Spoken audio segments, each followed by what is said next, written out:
ASFA's podcast for the superannuation community by the superannuation community. I'm Mary Delahunty, and we are recording this episode a couple of weeks on from the Treasurer's Economic Reform Roundtable in Canberra, which our guest today memorably dubbed Canberra Coachella, before later pivoting to Canberra Glastonbury. And I'm hoping we're not going to make it all the way to Burning Man, but I'm very much looking forward to comparing notes with him today about what we experienced at the Roundtable.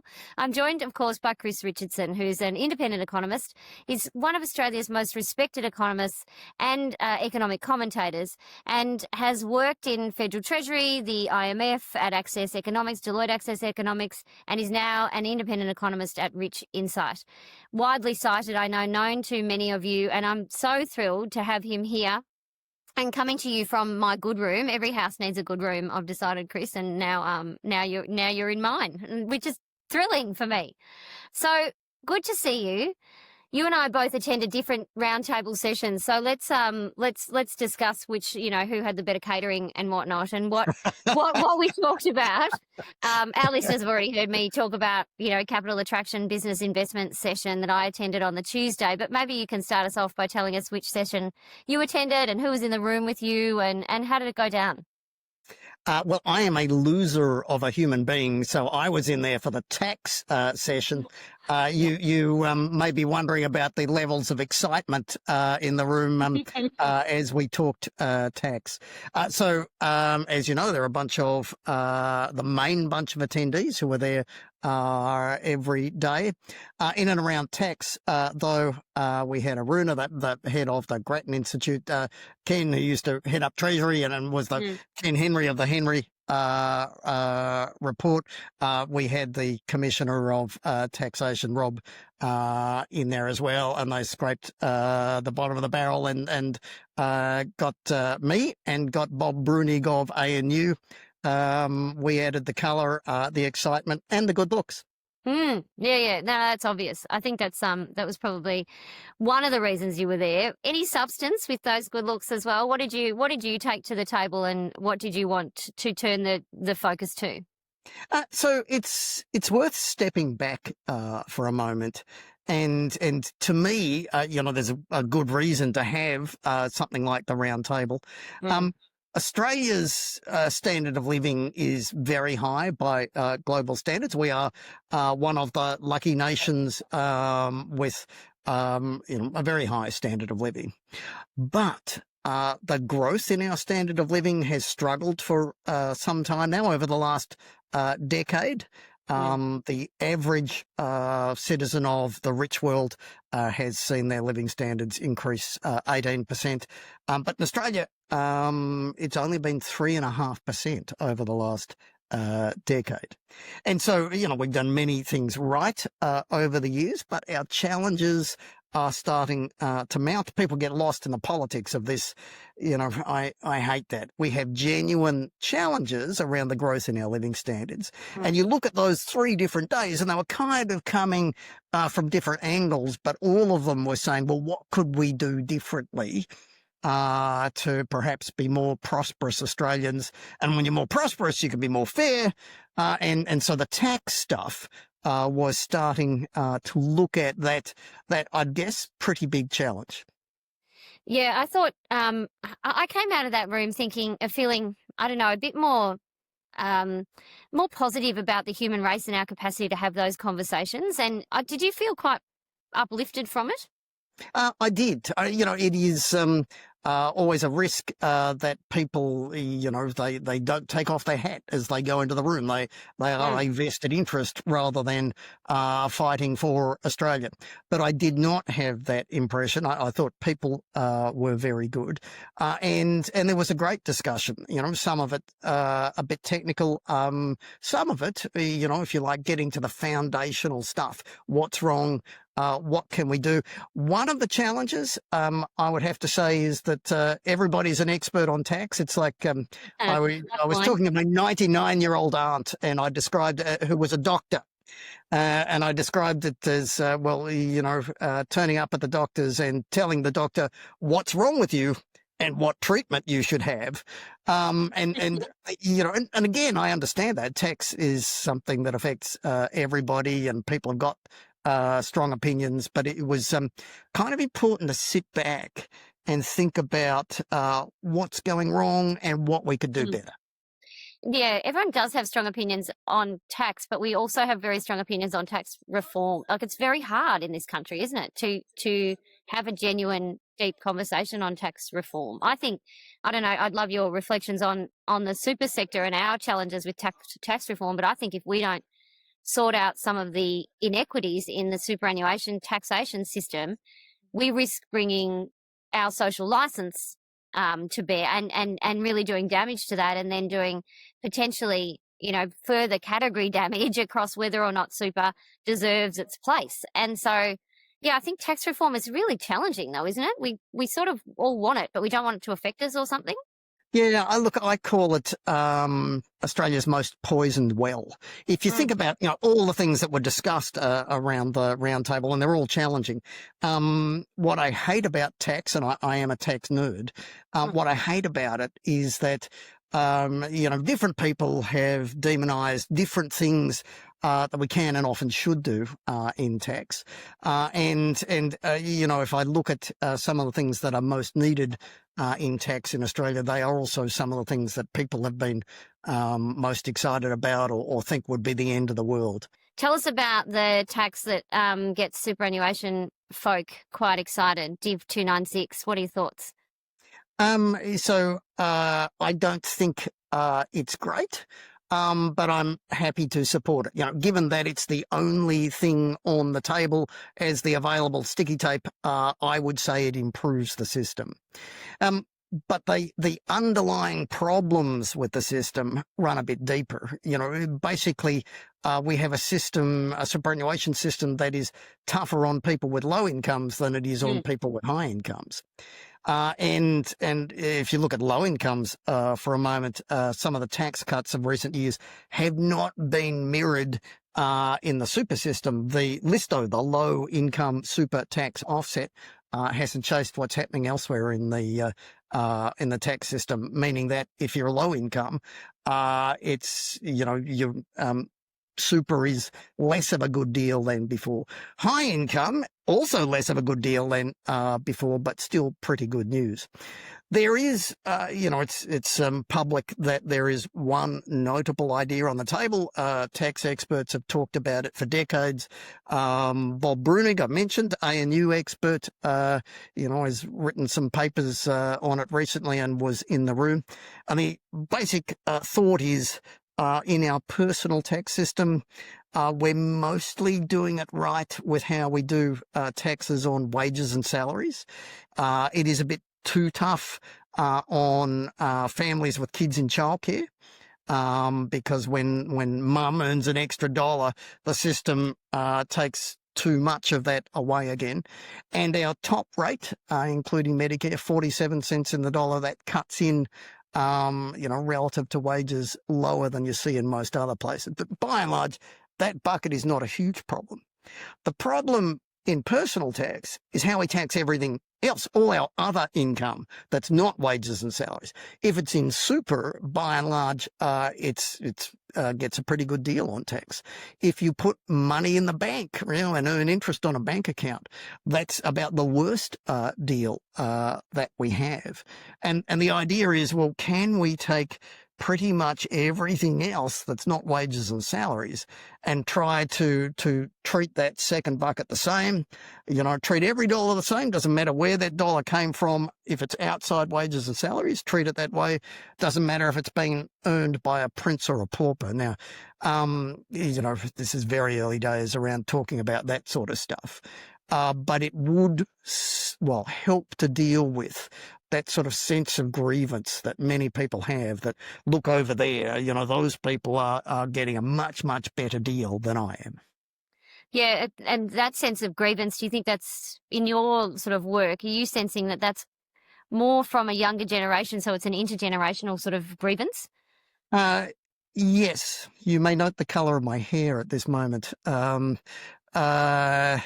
So I'm doing really well out of the system. We have, in particular, both housing and superannuation have turned into machines that are better news for older Australians than they are for younger Australians. And that's a problem, right? People are increasingly realising it, and they're cheesed off with it. And I think of, so whether it's the Roundtable, whether you're thinking of government and, it's the National Social Compact. Basically, we're all in it together. And people have to feel that, they are being treated fairly, that other people are being treated fairly, that we are giving an appropriate incentive for people to get ahead, and as they try harder, they get, the lion's share of all those things. But we are increasingly losing that trust, and maybe deservedly so. So I do think change is needed. Change might be needed, but how on earth does it happen? So does it come out of conversations like what we've just been through in the Roundtable, and us feeling uplifted? How does it land on the public? How does it then make its way back into the political sphere for genuine change? And I've got this great, I don't know whether I've said this on this podcast before, so listeners, excuse me, but I've got this great saying from Paul Keating that just sticks in my head again and again. Every day I think about this. Remember how he used to explain things until you just didn't want to hear it anymore? And so you would just say, whatever, okay, I get it, whatever. And we've kind of, I feel like in this kind of shorter media cycle, we've lost the ability for long explanations, for critical conversations, and for critical thinking. So he said once at a dinner, first develop long lines of logic before you develop long lines of rhetoric. So how do we get our long lines of logic on this? Because the rhetoric just takes over straight away. Well, and I would say that in the area of tax, the logic has long been there, right? But the rhetoric is we know what to do in tax. Actually doing it, the question you raised, how do we do this? Well, the politics is hard. We now live in a time where everybody feels that everybody else is ripping them off, right? And I would be surprised if you talk to many people out there who don't feel aggrieved one way or another. And if that is your starting point, it's hard to move forward.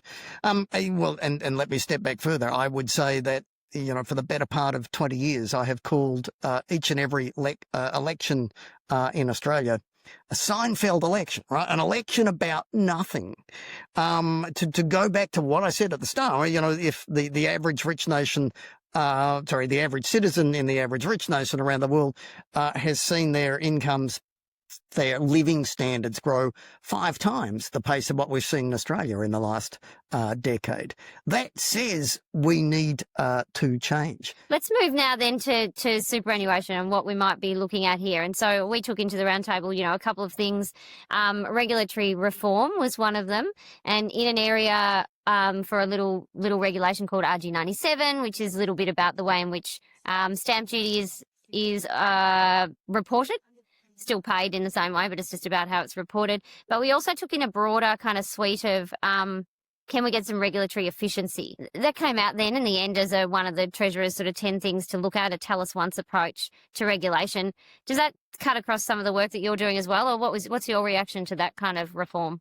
And I'm helping an elderly relative get into aged care at the moment, and it's not yet a tell us once system, trust me. But yes, what you're seeing in super around rules and regulations is a microcosm of what you're seeing in Australia and around the world.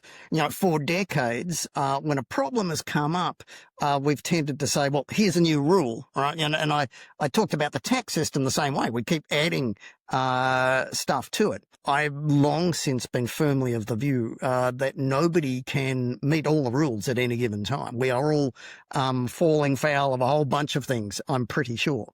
And that's the challenge. As we've said, well, all right, new problem, new rule. We've created other problems that, there's a good reason for every rule. But when you look at the whole mountain of them, we have choked so many things. I think we have choked it most in housing. I for my sins, had a stint in local government for 8 years. I was a councillor and a mayor. And so I now look back at some of the decisions I made about, why was I sitting there taking out floors of a building? I have no, anyway, if we could have our time over. But we would make decisions, we would send it to the state government, they might make a decision, they might send it to VCAT. VCAT would reconsider the entire decision, and then sometimes the federal government would have some opinions about, heritage or cultural something or other. And these things took years, and all the while we're holding up houses for people. And Australia has relatively rapid population growth. And because, I would summarise what you just said is all around Australia, our housing policy has been the word no. And often it's been the word no said slowly and over again. And so, we all know housing affordability is now a real problem in Australia. But if you roll back the clock to May 2022, a bit over 3 years ago, there were two competing arguments. What could fix affordability? Well, one thought was all that was needed was interest rates to go up. They'd been falling basically for 20 years. As soon as interest rates went up, you'd get a correction in Australian housing. It'd be much more affordable. And yet we know our interest rates have gone up a lot. They're coming down again, and that's great, but they went up a lot. And that did not stop house prices in Australia, and interest rates have an impact, but they don't have much of an impact. And some people look for the magic wand. By the way, you think of negative gearing. Negative gearing affects the cost of the after-tax cost of money. What the Reserve Bank has done with its higher interest rates in recent years is the equivalent of abolishing negative gearing 9 times over, right? We know it's not the cost of money. It's the alternative explanation. And I now very strongly believe it is that policy of no. We have basically said no to all sorts of things. We've said no particularly in places where people want to live, often in a city. And when we say yes, it comes with so many terms and conditions and rules and the rest of it. It's incredibly expensive. Just there are 2 small windows. We live in an apartment, 2 small windows, 14 bricks in between them. Everybody in our building says, yes, you could take out the 14 bricks and put in a bigger window. The lovely man next door says that too. It would cost $80,000 though to do it because of the rules, right? It's a building task.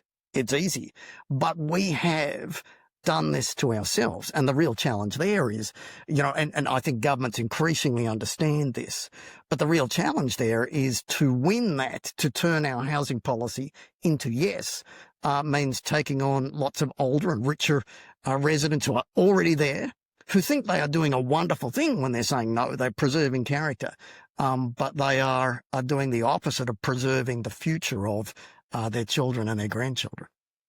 Oh, it's a tough one. I remain hopeful we can, in our time, though, we must wrestle this, mustn't we? We actually must solve this. I would call that, tax is my thing. Tax is why I was at the Roundtable, but housing is Australia's biggest problem, and there is no magic wand. There really isn't. It's going to be a slow grind of change, suburb by suburb, street by street, getting to yes. And that's not going to be easy. And I apologise to the next generation and the one after that, right? Because this is a slow repair task. Well, we hate to leave on a downer, so tell us about what you're excited about right now. Australia's economy, having been through a pretty tough time, is slowly starting to recover. Helped along by a tax cut over a year ago. We're starting to see those interest rates fall. That is, the increasing good news on the economic front. It's far from slam dunk, but that news, you'll be glad to know, Mary, is finally getting better. I am glad to know that. Chris Richardson, it's been just such a joy to have you on our podcast. I hope that you'll come back again, and probably with more good news, but also, with some helpful thoughts as well. You're known as someone who tells it like it is, and we really appreciate it. This has been Voice of Super. If you'd like to subscribe and so you can never miss an episode, please feel free to do so, and I can't wait to talk to you again next time. Thanks, everyone.